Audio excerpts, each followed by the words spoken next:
Brought to you by Agilus Diagnostics.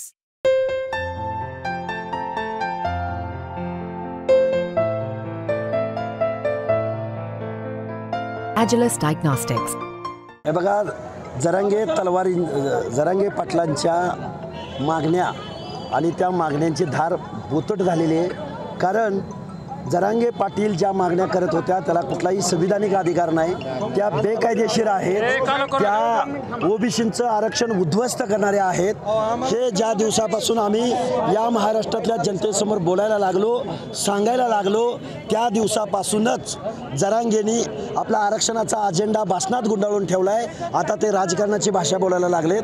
ते 288 वगैरे जागा अजिबात लढणार नाहीत। ते शरदचंद्रजी पवार वगैरे कुणाचा तरी लोकसभेला जसा प्रचार केला तसा ते प्रचार करतील। अहो, जरांगे नावाच्या माणसाची काय हैसियत आहे, काय लायकी आहे, काय कुवत आहे, काय त्याला महाराष्ट्राचं समाजमन माहिती आहे, काय म्हणून त्याच्या सांगण्याला भुलतापणा बळी पडून 288 आमदार पराभूत करायचे।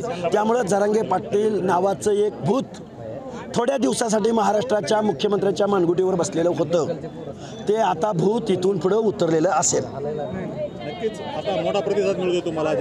आम्ही सध्या जन आक्रोश यात्रा काढलेली। जन आक्रोश यात्रेच्या माध्यमातून आम्हाला प्रत्येक विभागामधून, प्रत्येक तालुक्यामधून, प्रत्येक जिल्ह्यामधून, खानदेश, मानदेश, विदर्भ, मराठवाडा, कोकण, हर एक भागामधून आम्हाला जिल्ह्याच्या लेवलला मोठमोठे मेळावे होत आहेत। सांगलीला 11 तारखेचा भव्य मेळावा होतोय।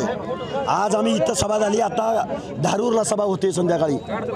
प्रत्येक ठिकाणी सभा होत आहेत। दिवसभरामध्ये आमचा सकाळी 8ला दिवस चालू होतो, रात्री आम्हाला 3-4 वाजतात। शेवटच्या सभा रात्री 1-1, 2-2 वाजता होतात। त्यामुळं ज्यांनी कुणी स्वतःला या महाराष्ट्राची मालकी आमची आहे, या महाराष्ट्रामध्ये संख्या आमची आहे असं जे कुणाला वाटतंय त्यांना हा 18 पगड जातीचा महाराष्ट्र दिसून येईल।